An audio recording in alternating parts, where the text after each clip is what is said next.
Hi everybody, welcome into the studio. Mark Cleghorn here for the Academy, and we're still in changing rooms, and today we're talking about setting up a small space for family photography. And because we're in the middle of the day, it's not 5 o'clock in UK time, but somewhere in the world it's 5 o'clock, so excuse us. It's just a kind of a busy day for Mark Cleghorn beyond photography as it is today. Anyway, what are we doing? It's all about setting up this 5 meter by 5 meter space really to maximize the kind of what we can do and what we can't do and so on. The one thing that I would say with family photography is try and have one certain space for big groups. Okay, we're going to talk about that, but I will be showing you a very small space equivalent from a kind of a charity event that I do each year for kids with leukemia. And I'll just show you kind of what you can do in a kind of a speed session in a very small space. So at least it gives you some idea what you can actually achieve, yeah? And I'll be showing you images that are in a much smaller space than what we're working in here. In fact, we're actually in an 8 by 7, 8 foot wide, 7 feet tall background. That's the highlight. We've got some lights into the sides and things really, but we'll kind of just give you an example of what you should be able to achieve. But you'll know by now that pretty much any space that I work with needs to be a 3-sided studio as such. So if your photography is going to start with a big white set, then you should make sure that you do everything in your power to make that big white set as big as you physically can, all right? The other thing is that if you're going to be using a cloth background or a stretched cloth background, make sure that whatever you use is perfect to minimize the post-production. In the same way with high key or white background photography, you want to minimize cleaning up any dark or gray areas in the photography stage rather than actually in the post-production as such. We've kind of mimicked a small high key set as if you only had a white wall. However, for me in this room, I wouldn't try and do big white and bright high key photography families. When I talk about that, I'm on about usually 3 generations where it's kind of mum and dad and basically 2, 3, 4 kids plus the grandparents as well. That's the kind of the business you're in. You need to set that up. And if your space doesn't allow you to do it, get out on location. Don't fear a location. Just find some great looking backgrounds, especially through the autumn times and the spring times where the leaves are kind of vibrant in colors in some way. If you live near the coast, don't fear the beach, don't fear the open light, just avoid from shooting in the open light where they're looking directly into camera. Back into the space in here. So what I've done is basically created, as I said, a big white wall. That's really the main thing. And what I want to be able to do is kind of move these chains away to the side, all right, and that'll just be on a hook or whatever it is. We haven't put a hook into the wall today. But I'd want to actually move these hooks away to the side to increase my wall size. When I'm working with a family on the wall, so in other words, physically leaning on the wall, I'm not worried about trying to create a high key background because of course you can't. If you're lighting a background here with a backlight and you're lighting the family with a key light, if the subject wanders back away from the kind of the main point, then they're going to be in this catch point, in this light, and you don't want them to be there at all with it. So again, understand the restraints of what you have and work with those restraints and things really. So if I was photographing as high key to start with, as I said, I really wouldn't be looking for the floor for groups. I'd only be looking for perhaps the floor with some individuals. I'd always opt for a vinyl floor, even if it's going down to the local carpet shop, buying some linoleum, flipping it over and painting it white. If that's what I've got, then that's what I've got with it. If I can stick it to the wall with Velcro, you might hear just as I press on the back here, it's kind of, we've stuck it onto the skirting board, because if you know this small studio too, it has painted floorboards sort of skirting boards and things really, and a hardwood floor. So for me to quickly cover things up, I just want to actually engage with it and cover that kind of problem. But as I said, I'm really looking for just individuals or 2 small kids, or maximum 3 small kids on the vinyl itself, because of the space and the vinyl that I've got in here. But we do have a big white vinyl as well that we could easily use. You've seen it used in Studio One, and we could actually put it across the whole floor, and that whole wall then can actually be my kind of image. If I'm photographing the family and basically, you know, they're leaning against the wall, I can go from anybody from kind of all the way across here, right the way across to this side. I just move the backlight out of the way. With the chains moved, as I mentioned before, I can shoot a really big group. Then even if I had to, I can kind of have some kind of posing wood tubs so the kids can stand on them a little bit more. I'm not interested in all feet. I'll just do a long panoramic. If space isn't our friend, if we're trying to shoot in small space, then try and avoid from trying to shoot like you're in a very big space, because more often than not, you're just going to spend more time trying to fix things in the post-production than actually, you know, the reality of what you can achieve. Then the second background is basically the darker. It's the old master frame again. Yeah, we've seen this. And it's portable, I know, but it's also a great use in studio small spaces, because it stretches the fabric for us as well. Just by pushing it back more, will pretty much spread out all the actual cloth. And then from within here, of course, I've got all this kind of depth right over to the sides. One of the key things is when we're photographing in small spaces is just don't kind of shoot wide angle all the time. I know it's a bad habit I see within the industry as a whole, and then they basically have got people cropped off through backgrounds. They've got to extend backgrounds, whatever it is, but use as long a lens as you physically can. And when I talk about, you know, as long as you can, get yourself right back against the end wall, and then with your medium zoom lens, make sure you're kind of focusing in on the zoom element, because you want to minimize that post-production. That is absolutely key.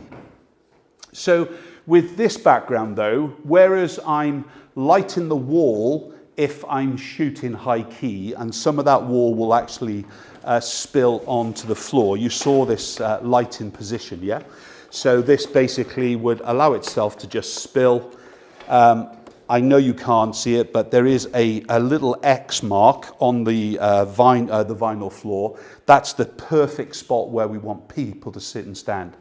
Then as far as this background's concerned, I want to bring this light up away from the subjects themselves. And then I want to make sure I don't shoot with a directional light. I want to turn this away, so basically it feathers across them. So if I was in front looking back towards a camera position, this light is technically washing across the whole group. The benefit of that, of course, is that by washing across the group, the person stood on this end, where you might think isn't going to get any light, is only going to receive about 1/10 of a stop or 2/10 of a stop less light than the person closest to the light itself. If you turn this light towards the directional, and we meet it from the middle of the group towards the light source, let's say this is F8, well, this person on this end is close to F16 because they're closer to the light, hence they're going to receive more light. And even if they were one stop, if it was F8 there in the middle and F11 here, you've got a problem, because then on the other end of the group, of course, the person over here is technically one stop darker than the middle. So you've got a 2-stop difference as a minimum across the whole group. If you use a biggish softbox, you turn it across the group, and then you basically allow it to wash, yeah?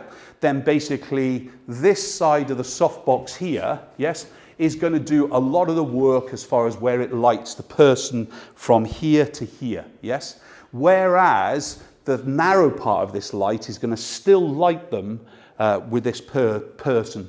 Now, if you're using a large rectangle softbox or a large square, they are more efficient in kind of the way for family photography than even an Opta. I love an Opta, and you've seen in the past I use one around about half a meter bigger than this again.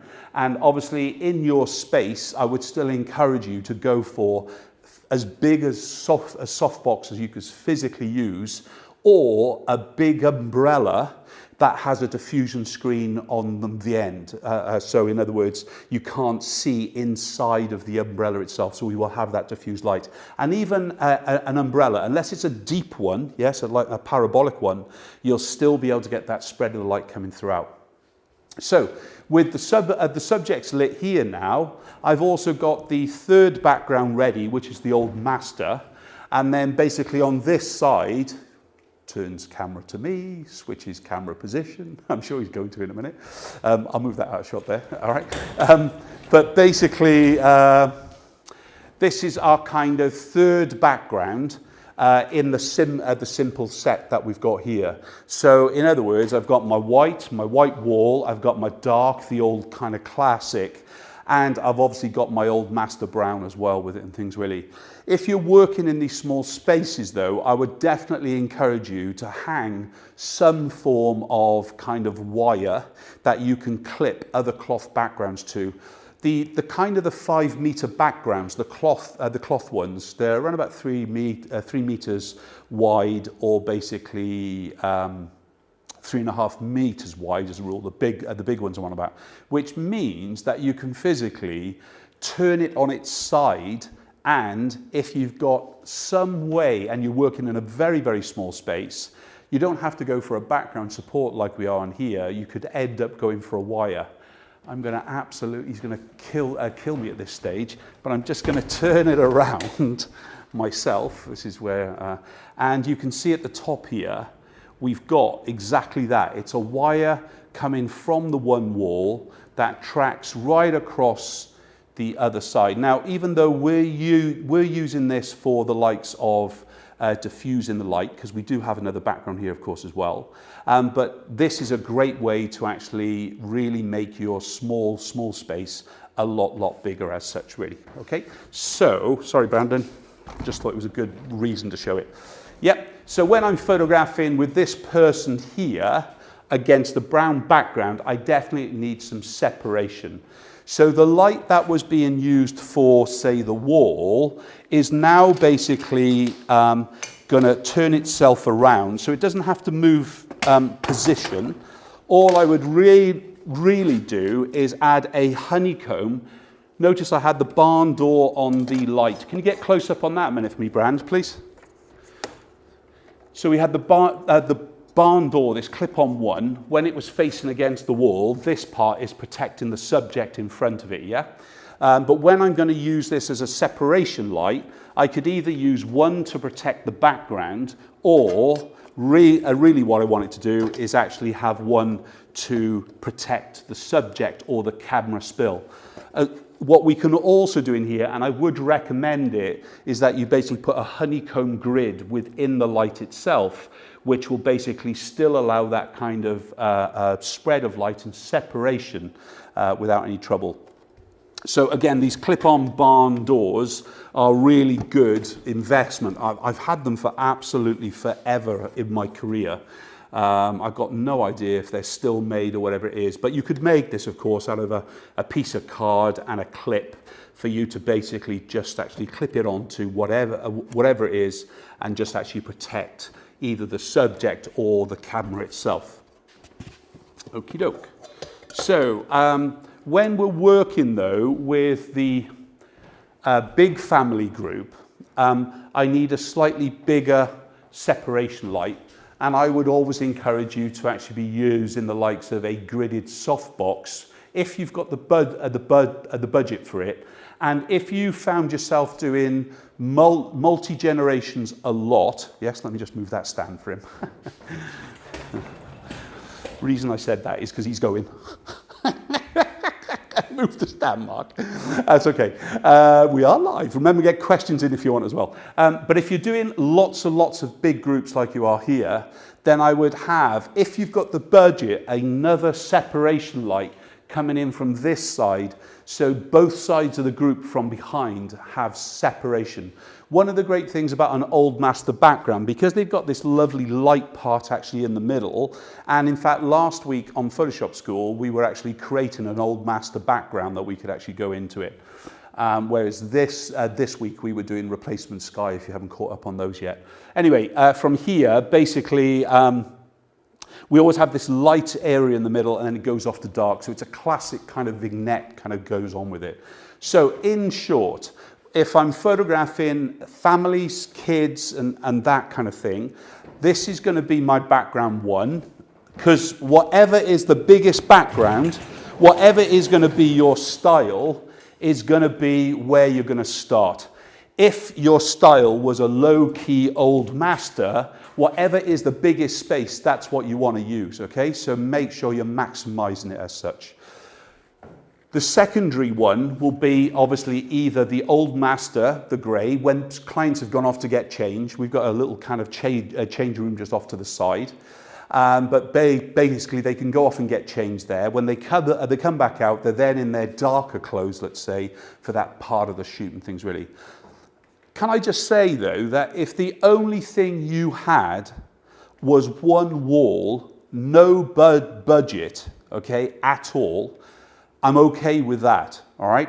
What I would do though is invest into, I'm gonna move a sofa in now, which could cause chaos.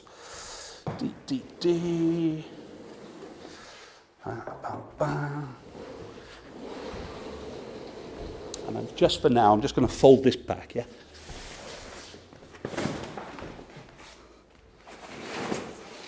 I would basically invest into a sofa and a non-contrasty floor. What do I mean by that? As this is mid-tone floor, this is mid-tone cover on the sofa, I would go for a mid-tone wall, okay? A light grey, medium grey, and so on. If this was a cream sofa, which in fact it is underneath this cover, and I wanted to be my standard style to be high-key, white, light, and bright, then I would make sure the floor is a lighter, bright, and white. So we could even go for a whitewash flooring when we're putting it down. I would keep the background light and bright, and that's your starting of your background. Do one thing well. If you find yourself liking the seamless style of photography, the paper, once you start to be replacing your paper on a monthly by monthly or quarterly level, then invest into vinyl. It's a lot heavier, but it will actually just need to be cleaned on a weekly basis or monthly basis, or in Brandon's case, every year.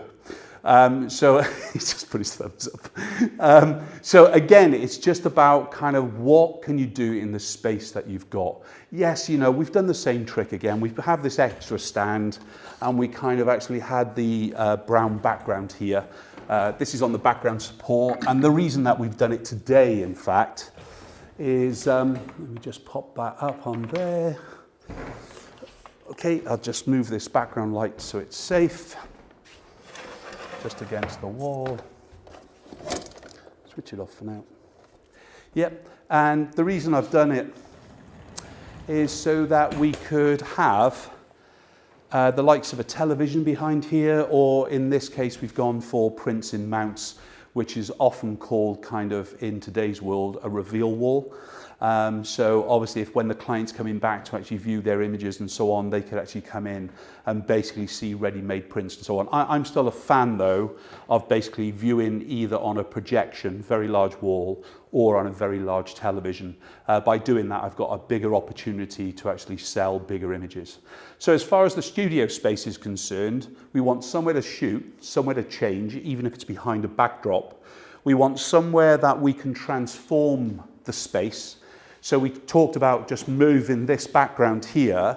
If this was going to be our big background as well, a secondary one, then of course it can just be fixed onto the one wall, and then if we've got another kind of bracket on the other side, that could have gone straight on, and we might have ended up with another 4-meter backdrop as such, really.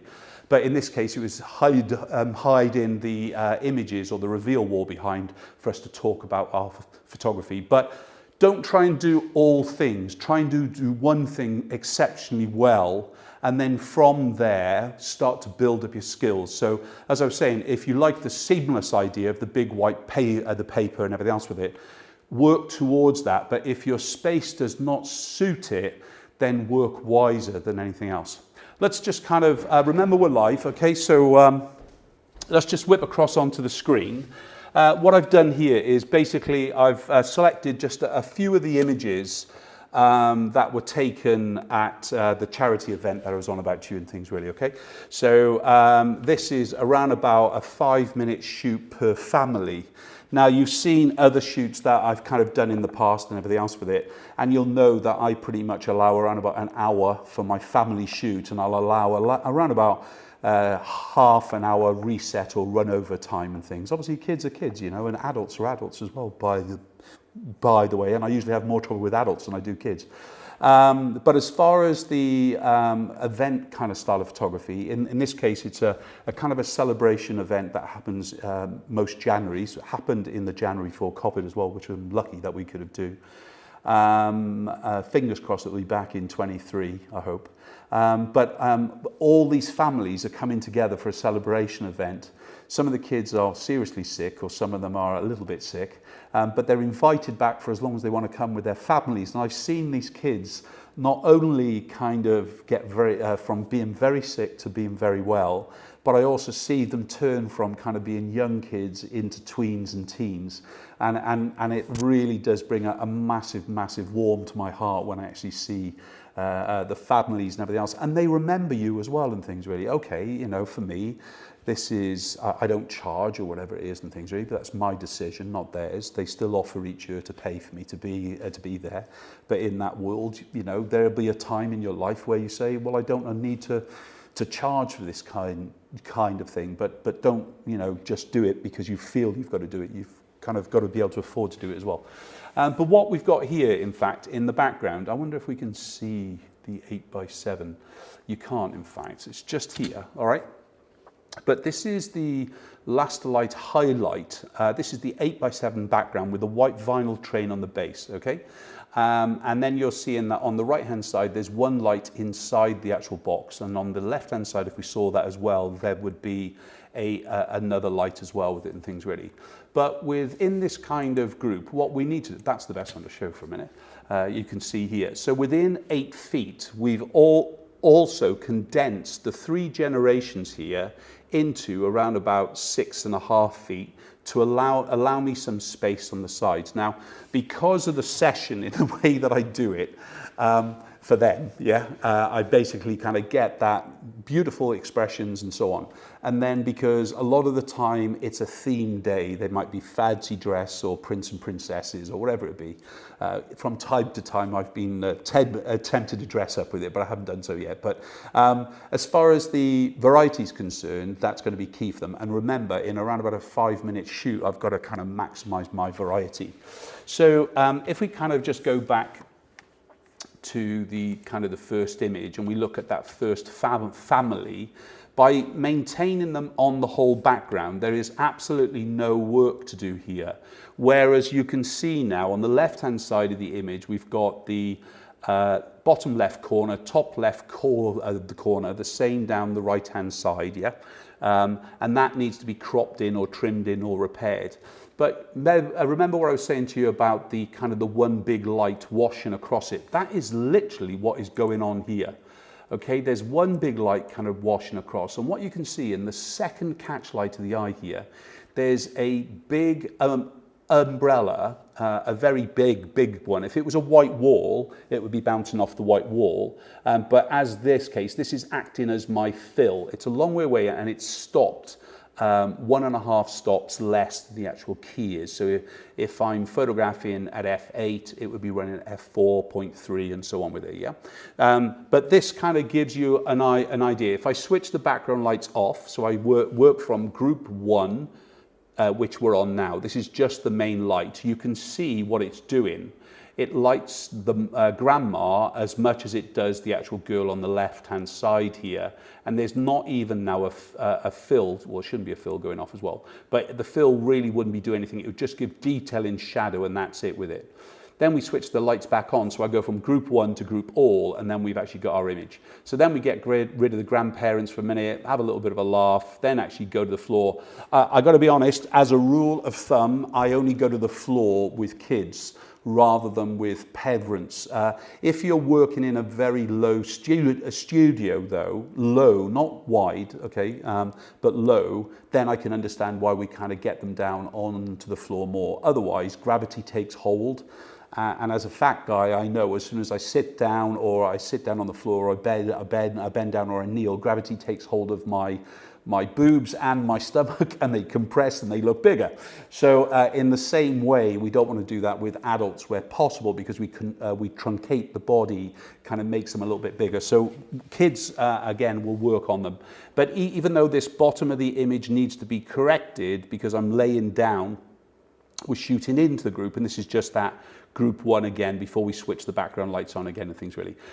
If you don't like bunny rabbit ears, yeah, with the feet, then obviously don't get them to pick the feet up and things really, if it's a bit of the fun. But again, really what we're trying to do is really enhance the whole experience of these kids. Different family now, pretty much the same thing.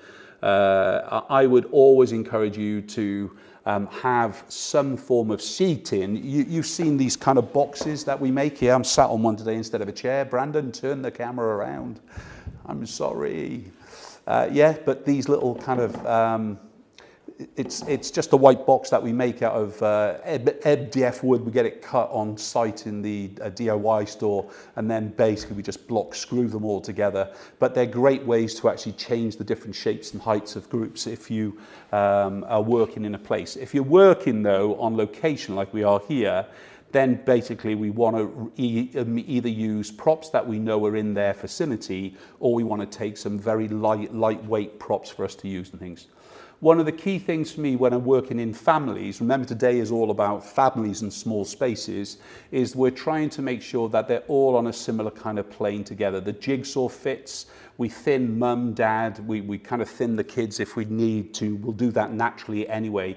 And the way to do that is always to make sure that the bodies are turned in towards each other, especially mum and dad.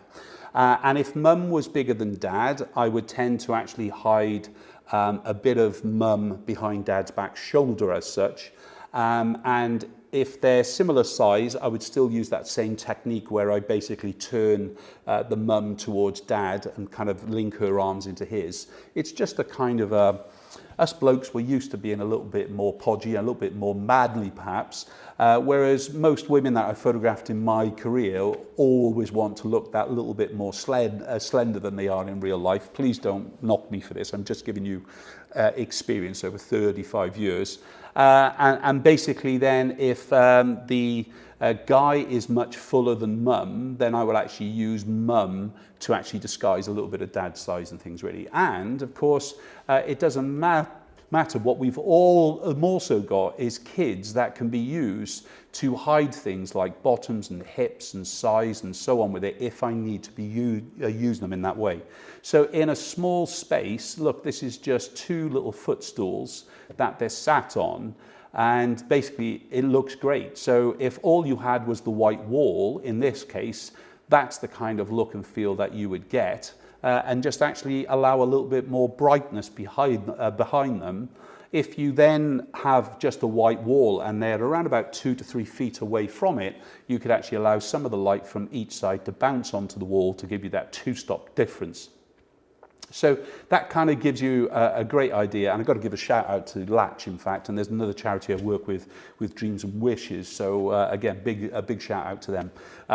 But again, that's a good one to end on, in fact, just to actually see that this is in a small location here and where the background lights are and things really. But yeah, great kids. Anyway, so as I said, if you're working in small studio space, understand what you're trying to do, the one thing, before you try and do all things. Then try and introduce at least a secondary backdrop, even if it is as simple as a kind of a pop-up. So if you found yourself having to use the likes of an event background or wherever it would be, create some way that we could have a pop-up background to kind of do the job. I'll just do it in the vertical for now. D, D, D, he says, trying to reach it. There we go. One, and this is just the magnetic holder, yeah? But it could be just a little bit of kind of a bracket that you just hook on the handle over anyway, kind of thing with it. But just give yourself something other than what you've got. If all you're limiting yourself to is one background all the time, you're soon going to get fed up and it's getting very, very samey. Look, that's enough from me. Brandon, any questions coming through at all? Just the one question. Once again, Brandon isn't mic'd up. When did you buy your fold-in frame background? Which, sorry? The fold-in frame, the event background. Oh, basically, I get my stuff in UK from the Flash Centre. They're a great kind of supplier and everything else with it and things really, but wherever you are in the world, you'll find some supplier. It's a Manfrotto event kind of style of background. Do you know the exact name for it, Brandon? I don't know. No, but you can get them with green screen, with full black. You can get them as we are here in the Old Master grey. You can get them in a stone, and they've actually in the past kind of year a bit, they've launched a kind of a brown Old Master series as well with them and things really. But they literally just clip apart. So the background comes off here with these little clips, yeah. So it takes probably from start opening the bag. If you kind of use these things quite a lot, that's the kind of the clip there, if you can see it, yeah. But once you put the frame up, probably 10 minutes, Brandon, do you reckon, to put the frame together? No more than 10 minutes once you've done it 3 or 4 times, isn't it, yeah? And then basically putting on the stretchy fabric takes probably around about another 5 minutes. So I could arrive on set at a event, as it were, and basically be operational, ready to shoot in about half an hour. That's putting up the backgrounds, putting up the lights, ready to shoot and everything else. Obviously, I tend to actually allow a little bit more time, but we're not about events today. We're on about small studio spaces. So using the likes of the white walls, using Old Master backgrounds, it's really down to you. Anything else there? Thanks for joining me live at 5, wherever you are in the world. It's 12:30 here in UK, but I'll see you next time. Take care. Bye-bye.